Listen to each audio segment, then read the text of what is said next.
Tudor have just released the brand new Black Bay Heritage with the METAS certified movement. And in this video we're getting hands-on with these watches and seeing exactly what they're made of. Welcome back to the Chisholm Hunter channel. My name is Harrison as always, and I've just made it back to the hotel. What a chaotic Watches and Wonders. If you do enjoy these videos, please hit that subscribe button, and today we're talking all about Tudor, so let's crack in. Okay, so last year Tudor introduced the METAS certified movement to the Black Bay Heritage Burgundy, and what their sort of output was, what they were telling people was they were going to increase and expand that movement, or that testing for other models in the range. They would expand that movement out to other models in the range, and they have done that with this new monochrome model. Now, because you have that METAS certified movement, you also get 3 different variations of this watch. You have a rubber, you have a 5-link, and of course you have the kind of oyster slash the 3-link. Now, the most popular and the sexiest from what I can see is either the 5-link or, surprisingly, the rubber. There's a couple of tweaks on these watches from the previous iteration, the Gen 2 iteration, if you want to call it that, of the Black Bay Heritage. One of which is the tube which connects the crown to the watch, whereas before it would be filled in a certain colour. For example, burgundy for the Burgundy model is gone. So that no longer exists. And I'm kind of upset about that because I quite like that. And I also have a Tudor Gen 1 with that. So yeah, that's something that I would have liked to have kept, but hey ho. Also, they have the Lollipop second hand. Now, the Lollipop second hand is obviously a throwback to the original model, the Tudor Submariner, original Tudor Submariner, and a lot of watch enthusiasts, because of the history behind that, really like it. Personally, I'm a snowflake hand kind of guy, probably speaking out of bias here because I do have a Gen 1 Tudor Black Bay, but that's what I really like. And by the way, before we go on, guys, I need to apologise. I feel like whenever I'm at Watches and Wonders, or whenever I'm shooting externally and we need to work quite quickly, the quality can drop just a little touch. So firstly, I just want to apologise if the quality of these videos has dropped that little bit. It's just the nature of the beast, because you need to keep fueling that engine. But I do hope you enjoy this content.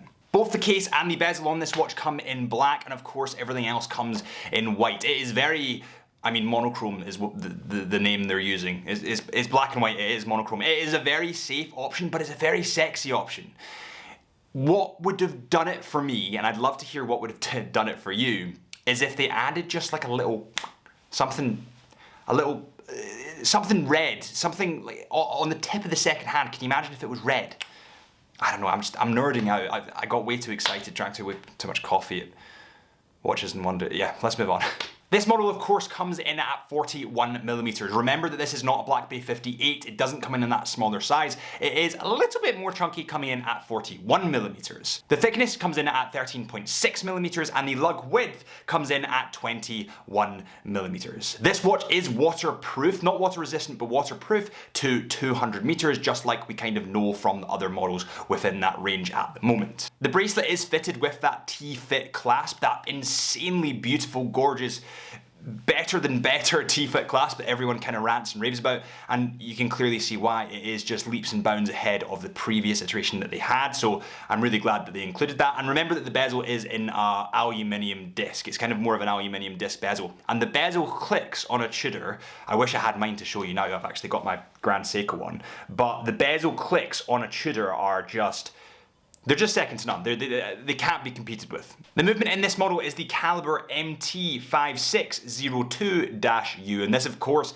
is self-winding, or automatic if you want to call it that, and it has a 70-hour power reserve. Now, this is a METAS certified movement, so that's pretty insane. And just thinking about the price of this watch, coming in at £3,910 for a METAS certified movement, that is insane. That's really good. And I think, although the Coke, if you want to call it that, the new Tudor Black Bay 58 GMT was the kind of big, bold model that everyone jumped to and everyone graduated towards, I do believe that this will be the best seller. I think that this will be the steady Eddie. This will kind of be the one, the safe option that people actually gravitate towards. There's a really interesting thing, and it happens, I worked for the North Face a couple of years ago doing photography, and they told me about this. When North Face release a jacket in 3 different colours, one of them's yellow, one of them's blue, and one of them's black, they always advertise the yellow, but the black's always the best seller, because the yellow gets the clicks, but the black gets the sales. I think that Tudor It's not saying that anything's bad, but I think that this monochrome model will get the sales, whereas the Coke, the GMT, will bring people in. But that's just my kind of thoughts. I'd love to hear your thoughts.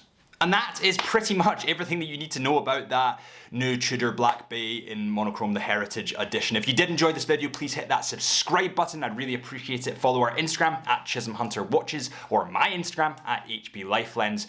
And we'll be back tomorrow at Watches and Wonders. It's gonna be great.